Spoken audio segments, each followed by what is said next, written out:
Hello guys, in this video you're gonna understand how to draw Lewis dot structures। तो चलिए शुरू करते हैं। सबसे पहला स्टेप जो होता है ये सबसे इंपॉर्टेंट होता है। Initially you have to find the total number of valence electrons. For example अगर हम बात करते हैं यहाँ पे CH4 के बारे में, तो यहाँ पे जो कार्बन एटम होता है इसके वैलेंस इलेक्ट्रॉन होते हैं 4 और जो हर एक हाइड्रोजन एटम होता है उसका वैलेंस इलेक्ट्रॉन होता है 1। तो 4 हाइड्रोजन एटम जब यहाँ होंगे तो टोटल वैलेंस इलेक्ट्रॉन जो हाइड्रोजन की वजह से वो होंगे 4 और टोटल वैलेंस इलेक्ट्रॉन हमारे पास हो जाएंगे 8। फॉर एग्जाम्पल यहाँ बात करते हैं हम O2 की, तो जो ऑक्सीजन है इसका ग्रुप नंबर 6 होता है, तो यहाँ पे इसके पास 6 वैलेंस इलेक्ट्रॉन होते हैं। तो टोटल यहाँ पे 2 एटम्स हैं, तो टोटल वैलेंस इलेक्ट्रॉन हमारे पास हो जाएंगे 12। फॉर एग्जाम्पल हम यहाँ पे बात करते हैं NH3 के बारे में, तो यहाँ पे जो नाइट्रोजन है इसका ग्रुप नंबर 5 है, तो इसमें 5 वैलेंस इलेक्ट्रॉन होते हैं, हाइड्रोजन में 1 होता है। तो यहाँ पे 3 एटम्स हैं, तो यहाँ पे 3 से इसको मल्टीप्लाई करेंगे, टोटल वैलेंस इलेक्ट्रॉन हमारे पास आ जाएंगे 8। फॉर एग्जाम्पल हम बात करते हैं यहाँ पे SO2 के बारे में, तो यहाँ पे सल्फ़र ऑक्सीजन ये 6th ग्रुप से बिलोंग करते हैं, तो तीनों के पास ही 6 वैलेंस इलेक्ट्रॉन है यहाँ पे। तो 3 एटम है, तो 3 × 6 टोटल वैलेंस इलेक्ट्रॉन हमारे पास हो जाएंगे 18। फॉर एग्जाम्पल हम बात करते हैं PCl3 के बारे में, तो यहाँ पे फॉस्फोरस जो है ये 5th ग्रुप से बिलोंग करता है, तो इसके पास 5 इलेक्ट्रॉन है। क्लोरीन के पास 7 वैलेंस इलेक्ट्रॉन है, ये 7th ग्रुप से बिलोंग करता है, इसके 3 एटम्स हैं, तो टोटल वैलेंस इलेक्ट्रॉन इसके कॉन्ट्रीब्यूशन से 21 होंगे और टोटल यहाँ पे 26 वैलेंस इलेक्ट्रॉन होते हैं। फॉर एग्जाम्पल हमारे पास कोई चार्ज स्पीसी है, लेटेस्ट से अपने पास NH2 नेगेटिव है, तो यहाँ पे नाइट्रोजन जो होगा इसकी वजह से वैलेंस इलेक्ट्रॉन जो आएंगे दैट विल बी 5, हाइड्रोजन की वजह से आएंगे टोटल आएंगे 2 और नेगेटिव चार्ज की वजह से 1 इलेक्ट्रॉन यहाँ पे एक्स्ट्रा हम ऐड कर देंगे, तो each negative charge contribute 1 to the total valence electrons. तो टोटल वैलेंस इलेक्ट्रॉन यहाँ पे आ जाएंगे 8। फॉर एग्जाम्पल हम बात करते हैं यहाँ पे कार्बोनेट आयन के बारे में, CO3 नेगेटिव, तो ऐसे केस में कार्बन का ग्रुप नंबर 4 है, तो इसमें 4 वैलेंस इलेक्ट्रॉन होंगे।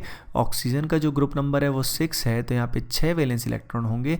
तो 3 अगर एटम है तो टोटल 18 इलेक्ट्रॉन ये हो गए, 4 ये हो गए, तो 22 और 2 नेगेटिव चार्ज की वजह से 2 इलेक्ट्रॉन यहाँ पे होंगे, तो total 24 valence electron will be there. तो लुईस डॉट स्ट्रक्चर्स में हम जो यूज़ करते हैं वो वैलेंस इलेक्ट्रॉन्स का ही करते हैं। अब उसके बाद अगली बात है कि यहाँ पे सेंट्रल एटम को आइडेंटिफाई करना बहुत इंपॉर्टेंट होता है और वो हम इलेक्ट्रॉन नेगेटिविटी के बेसिस पे करते हैं। जैसे फॉर एग्जांपल यहाँ पे हम बात करते हैं SO2 में, तो ऑक्सीजन और सल्फर में इलेक्ट्रॉन नेगेटिविटी आपको पता है डाउन द ग्रुप जाते हैं तो डिक्रीज होती है, तो सल्फर की इलेक्ट्रॉन नेगेटिविटी कम होगी, तो जिसकी इलेक्ट्रॉन नेगेटिविटी लेस है उसको हम सेंट्रल एटम कंसिडर करेंगे और उसके अराउंड आप जिसकी इलेक्ट्रॉन नेगेटिविटी ज़्यादा है उसको आप प्लेस करेंगे। ठीक है। सिमिलरली जैसे हम बात करते हैं यहाँ पे PCl3 के बारे में या PCl5 के बारे में, तो यहाँ पे फॉस्फोरस की इलेक्ट्रॉन नेगेटिविटी जो होगी वो क्लोरीन से लेस होगी, तो फॉस्फोरस हमारा सेंट्रल एटम हो जाएगा और बाकी जो एटम्स होंगे उसको आप उस सेंट्रल एटम के अराउंड प्लेस कर देंगे और इसके बाद ही लुईस डॉट स्ट्रक्चर्स को ड्रॉ करेंगे। फॉर एग्जांपल हम बात करते हैं यहाँ पे कार्बोनेट आयन की, तो यहाँ पे जो कार्बन है इसकी इलेक्ट्रॉन नेगेटिविटी लेस है, तो कार्बन के अराउंड इस तरीके से आप ऑक्सीजन एटम्स को प्लेस कर देंगे। इस तरीके से हम सेंट्रल एटम को ईजिली फाइंड कर सकते हैं। अच्छा, एक बात सबसे इंपॉर्टेंट है इसमें कि हाइड्रोजन जो होता है वो कभी भी सेंट्रल एटम नहीं हो सकता है क्योंकि वो एक ही बॉन्ड बना पाता है, तो नाइट्रोजन हम बीच में लेंगे और बाकी हाइड्रोजन हमेशा आउटसाइड में होंगे, they will always lie outside. ठीक है। अब बात आती है फाइनल स्ट्रक्चर्स ड्रॉ करने की। ठीक है ना। तो देखिए सबसे पहले फॉर एग्जांपल लेटेस्ट से हमें स्ट्रक्चर ड्रॉ करना है किसका, NH3 का, तो हमने यहाँ पे NH3 के लिए सबसे पहले एटम्स को अरेंज कर दिया, तो नाइट्रोजन हमारा सेंट्रल एटम है और बाकी हाइड्रोजन एटम यहाँ होंगे। सबसे पहले हम सबकी कोवेलेंसी सेटिस्फाई करेंगे, यानी कौन यहाँ कितने बॉन्ड बनाता है वो आपको क्लियर होना चाहिए। जैसे हाइड्रोजन एटम एक ही बॉन्ड बनाता है और एक बॉन्ड बनाने के लिए यहाँ पे हमें चाहिए होंगे 2 इलेक्ट्रॉन्स, तो उन 2 इलेक्ट्रॉन्स को हमने यहाँ पे प्लेस कर दिया। सिमिलरली यहाँ पे भी हाइड्रोजन 2 इलेक्ट्रॉन्स एक बॉन्ड बनाएगा, तो 2 इलेक्ट्रॉन्स यहाँ चाहिए होंगे, 2 इलेक्ट्रॉन्स यहाँ चाहिए होंगे। ठीक है। तो इन इलेक्ट्रॉन्स की शेयरिंग से एक सिंगल बॉन्ड यहाँ बनेगा, एक सिंगल बॉन्ड यहाँ बनेगा और एक सिंगल बॉन्ड यहाँ बनेगा। अब हाइड्रोजन के पास तो एक ही वैलेंस इलेक्ट्रॉन होता है, ठीक है ना। तो यहाँ पे टोटल 6 वैलेंस इलेक्ट्रॉन हमारे जो हैं वो इसमें इन्वॉल्व हो गए। टोटल वैलेंस इलेक्ट्रॉन हमारे पास कितने थे? 8।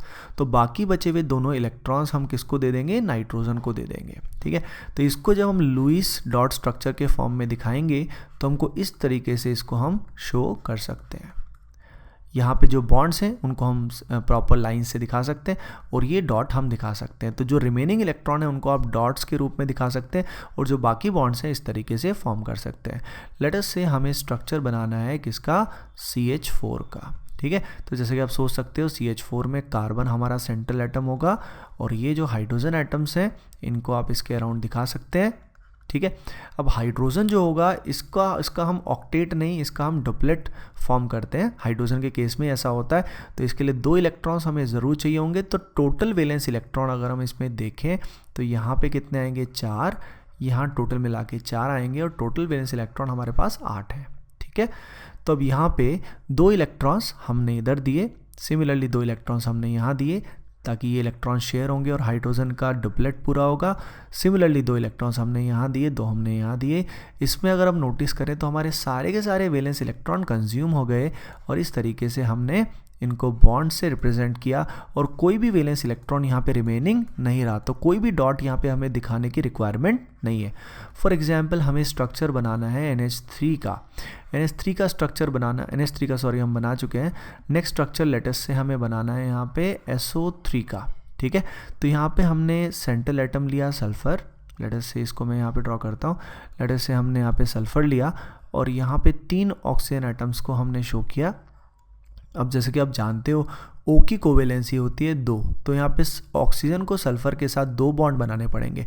अब 2 बॉन्ड बनाने के लिए क्या होगा? यहाँ पे हमको चाहिए होंगे 4 इलेक्ट्रॉन्स। तो टोटल इलेक्ट्रॉन्स में से 4 इलेक्ट्रॉन्स हमने यहाँ पे प्लेस कर दिए। ठीक है, सिमिलरली इधर भी हमने 4 इलेक्ट्रॉन्स प्लेस कर दिए और यहाँ भी हमने 4 इलेक्ट्रॉन्स प्लेस कर दिए। तो ये 4 इलेक्ट्रॉन्स यहाँ पे शेयर होंगे। ठीक है, अब यहाँ पे जब 4 इलेक्ट्रॉन्स शेयर होंगे तो उसको हम डबल बॉन्ड O से रिप्रेजेंट कर सकते हैं। ठीक है, क्योंकि 2 इलेक्ट्रॉन से सिंगल बॉन्ड बनता है तो 4 इलेक्ट्रॉन से डबल बॉन्ड यहाँ पे फॉर्म होगा। अब उसके बाद अगर हम ध्यान दें तो ऑक्सीजन जो है इसके पास कुछ इलेक्ट्रॉन्स बचे रह जाएंगे और हो सकता है सल्फ़र के पास भी कोई इलेक्ट्रॉन बचा रह जाए। अब O के पास टोटल वैलेंस इलेक्ट्रॉन 6 होते हैं, तो 2 इलेक्ट्रॉन्स उसने शेयरिंग में दे दिए, तो बचे हुए 4 इलेक्ट्रॉन्स यहाँ पे होंगे जो डॉट्स की फॉर्म में हम शो करेंगे। सिमिलरली यहाँ भी 4 इलेक्ट्रॉन्स बचे होंगे, यहाँ भी 4 इलेक्ट्रॉन्स बचे होंगे। अगर यहाँ पे हम देखें तो सल्फ़र जो है उसके 6 के 6 वैलेंस इलेक्ट्रॉन इन्वॉल्व हो गए हैं बॉन्डिंग में, तो वहाँ पे कोई भी डॉट दिखाने की रिक्वायरमेंट हमें नहीं है। लेटेस से हम स्ट्रक्चर ड्रॉ करते हैं किसका? CO2 का। तो हमने यहाँ पे कार्बन लिया और एडजेसेंट पोजीशंस पे हमने ऑक्सीजन को लगाया। अब आप सभी को पता है कार्बन की कोवेलेंसी 4 होती है, ऑक्सीजन की कोवेलेंसी 2 होती है, तो 2 बॉन्ड ऑक्सीजन ज़रूर बनाएगा। तो कार्बन के साथ ये कितने इलेक्ट्रॉन शेयर करेगा? 4 इलेक्ट्रॉन। इसमें कार्बन के 2 होंगे, ऑक्सीजन के 2 होंगे। ठीक है, सिमिलरली यहाँ भी ऐसा ही होगा, 4 इलेक्ट्रॉन को शेयर करना पड़ेगा। तो यहाँ पे इसको अगर हम रिप्रेजेंट करेंगे with the help of double bond तो यहाँ पे ये सब बन जाएगा। अब कार्बन के चारों वैलेंस इलेक्ट्रॉन बॉन्डिंग में इन्वॉल्व हो गए, लेकिन ऑक्सीजन के 6 इलेक्ट्रॉन्स में से 2 इलेक्ट्रॉन बचे, 6 इलेक्ट्रॉन्स में से 4 इलेक्ट्रॉन बचे हुए जिनको हम डॉट से रिप्रेजेंट कर सकते हैं। सिमिलरली यहाँ पे भी उनको हम डॉट से रिप्रेजेंट कर सकते हैं। उसके बाद लेटेस से हमें किसी आयनिक स्पीसी का बॉन्ड बनाना है, ये लुईस स्ट्रक्चर बनाना है, जैसे लेटेस से कार्बोनेट आयन का। तो हमने ये C के पास 3 ऑक्सीजन हमने लगा दिए। ठीक है, अब कार्बन की कोवेलेंसी आपको पता है कि कार्बन 4 बॉन्ड बनाता है, ऑक्सीजन 2 बॉन्ड बनाना चाहिए ऑक्सीजन को। तो यहाँ पे लेटेस से इस ऑक्सीजन और कार्बन के बीच में हमने 4 इलेक्ट्रॉन्स रखे, इसमें 2 कार्बन के हैं और 2 ऑक्सीजन के होंगे। तो ये हमने इस तरह से बना दिए। अब यहाँ पे ये जो कार्बन है इसके साथ हम एक इलेक्ट्रॉन को ही शेयर कर पाएंगे, क्योंकि यहाँ पे अगर हमने डबल बॉन्ड बना दिया तो ऐसे केस में कार्बन के टोटल बॉन्ड ज़्यादा ही बन जाएंगे। तो यहाँ पे हमने एक इलेक्ट्रॉन पेयर को शेयर किया, यहाँ भी हमने एक इलेक्ट्रॉन पेयर को शेयर किया। अब इससे कार्बन एटम जो है इसकी वैलेंसी तो क्या हो गई? सेटिस्फाई हो गई, कार्बन ने यहाँ पे टोटल इलेक्ट्रॉन कितने हो गए, कार्बन के 8 हो गए, लेकिन इस ऑक्सीजन की तो कोवेलेंसी सेटिस्फाई हो गई, पर यहाँ पे हमारे पास नेगेटिव चार्ज जो आएगा उससे ये स्टेबलाइज होगा, उससे इसकी ऑक्टेट कंप्लीट होगी। तो ये जो ऑक्सीजन एटम है इसमें एक लोन पेयर की बजाय 2 लोन पेयर आ जाएंगे, यानी यहाँ पे हम जैसे डबल बॉन्ड वो बनाते हैं, यहाँ पे सिंगल बॉन्ड बनाते हैं, यहाँ पे सिंगल बॉन्ड बनाते हैं, और इन दोनों ऑक्सीजन पे जिनने कम बॉन्ड बनाए उन पे हमने नेगेटिव चार्ज दिया, जिससे ऑक्सीजन को एक्स्ट्रा इलेक्ट्रॉन मिले, और उनको हमने यहाँ शो किया। तो ये 6 इलेक्ट्रॉन्स हैं जो ऑक्सीजन के पास हैं। सिमिलरली यहाँ जो ऑक्सीजन है इसके पास टोटल 4 इलेक्ट्रॉन ही बचे रह जाएंगे। So guys overall Lewis structures बनाने के लिए हमें सबसे पहले टोटल वैलेंस इलेक्ट्रॉन काउंट करने आने चाहिए। उसके बाद हम सेंट्रल एटम को आइडेंटिफाई करेंगे बाय चेकिंग इलेक्ट्रॉन नेगेटिविटी, ताकि हमें अरेंजमेंट पता लग सके कि हम कैसे उसको शो करेंगे। फिर हम क्या करेंगे, सबकी कोवेलेंसी को सेटिस्फाई करेंगे bye drawing the single bonds and double bonds wherever necessary, और जो भी रिमेनिंग इलेक्ट्रॉन्स होंगे उनको हम डॉट्स का यूज़ करके शो करेंगे। इसीलिए इन स्ट्रक्चर्स को क्या बोला जाता है, Lewis dot structures. Okay guys, I wish you all the best. Bye bye and take care.